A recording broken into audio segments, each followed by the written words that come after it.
UCC लागू करने की दिशा में बड़ा कदम उठाया गया है।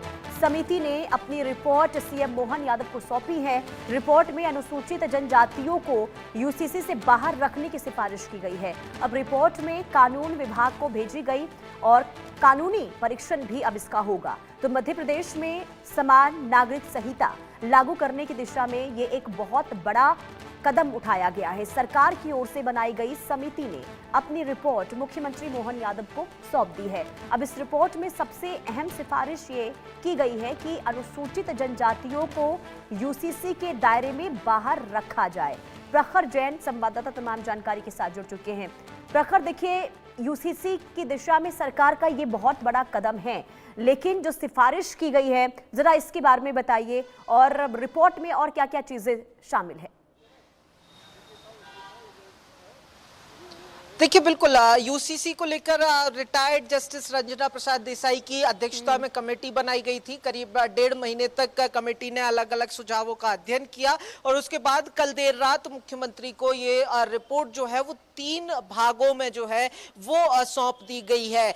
खास करके अगर बात की जाए तो सरकार की मंशा है कि यही मानसून सत्र जो 20 तारीख से शुरू हो रहा है, इसमें यूसीसी को मध्य प्रदेश में लागू करा दिया जाए। बात की जाए तो जो अब जानकारी निकलकर सामने आ रही है इस यूसीसी रिपोर्ट को लेकर, क्योंकि जो समिति ने रिपोर्ट सौंपी है वो अब कानूनी परीक्षण के बाद ड्राफ्ट जो होगा वो विधानसभा के सत्र में आएगा। लेकिन अभी जो जानकारी है, 2 सबसे बड़े जो मुद्दे हैं वो यूसीसी के इस ड्राफ्ट में कवर किए गए हैं। पहला तो है आदिवासी वर्ग को यूसीसी के दायरे से बाहर रखना, और दूसरी तरफ अगर बात की जाए तो लिव इन रिलेशनशिप्स को लेकर कड़ा नियम बनाने की भी बात इस रिपोर्ट में की गई है जो मुख्यमंत्री को सौंपी गई है। बात की जाए तो यूसीसी की रिपोर्ट में जो तमाम सुझाव मिले, करीब 9,98,000 सजेशंस मिले थे, जिनके आधार पर ये रिपोर्ट फाइनल हुई है।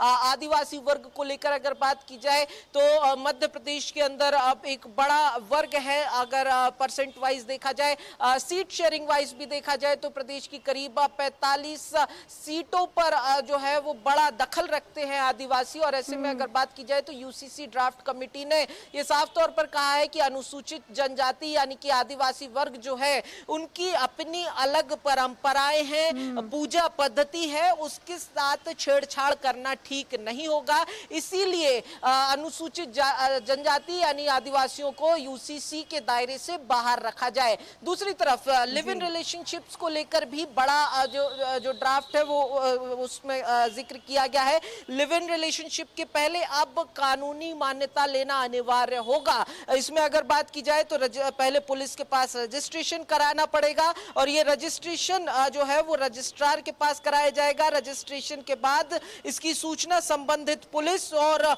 जो कपल है उनके जो फैमिली है उनको भी देना अनिवार्य होगा। ड्राफ्ट में तो कम से कम यही कहा गया है। हालांकि कानून विभाग के पास अब ये ड्राफ्ट रोल गया हुआ है। ड्राफ्ट कानून विभाग की तरफ से जब फाइनल होगा तो उस हिसाब से ही जो विधानसभा में पेश किया जाएगा और उसके बाद मध्य प्रदेश में लागू होगा। आज कैबिनेट की बैठक में भी मुख्यमंत्री ने कहा कि इस मानसून सत्र के अंदर कोशिश रहेगी कि मध्य प्रदेश में यूसीसी लागू हो जाए। तो इसका मतलब ये है कि इस महीने के आखिरी तक मध्य प्रदेश में यूसीसी लागू किया जा सकता है। वहीं अगर बात की जाए तो जो ड्राफ्ट दिया गया है आदिवासी समुदाय की ओर से उनको छूट देने की जो मांग हुई है, तो भविष्य में ऐसा भी तो हो सकता है ना कि अन्य समुदाय के लोग भी पारंपरिक तौर पर ये कहें कि उन्हें भी छूट मिलना चाहिए। तो इस दिशा में क्या सरकार कुछ कदम आगे बढ़ाती हुई नजर आ रही है? देखिए, बिल्कुल आपने ठीक कहा कि जिस तरीके से आदिवासियों को छूट दी गई है वैसे कोई और भी वर्ग जो है वो मांग कर सकते हैं। मध्य प्रदेश में ही बात की जाए तो जब ड्राफ्ट फाइनल नहीं भी हुआ था तो उस दौरान ही ये चर्चा थी कि आदिवासी वर्ग को कहीं ना कहीं यूसीसी के दायरे से बाहर रखा जाएगा। और उसी दौरान जो है वो एक मांग उठाई गई थी मुस्लिम पक्ष की तरफ से कि यूसीसी मुस्लिम पर्सनल लॉस पर लागू ना हो, शरिया के कानून को लागू किया जाए उसके साथ छेड़छाड़ ना की जाए। ये मांग मध्य प्रदेश में जाहिर तौर पर उठ चुकी है। हालांकि जो ड्राफ्ट आया है उसमें शरिया कानून को पृथक रखने की यानी कि यूसीसी के दायरे से बाहर रखने की बात जो है वो नहीं कही गई है। हालांकि कुल मिलाकर 9,98,000 यानी कि करीब 10 लाख सजेशंस आए थे, जिनमें से कमेटी ने अपनी स्क्रीनिंग करके एक बात की जाए तो जिला स्तर पर भी एक सामान्य कंसेंस बनाकर ये ड्राफ्ट तैयार किया है। हालांकि अभी सरकार के पास अंतिम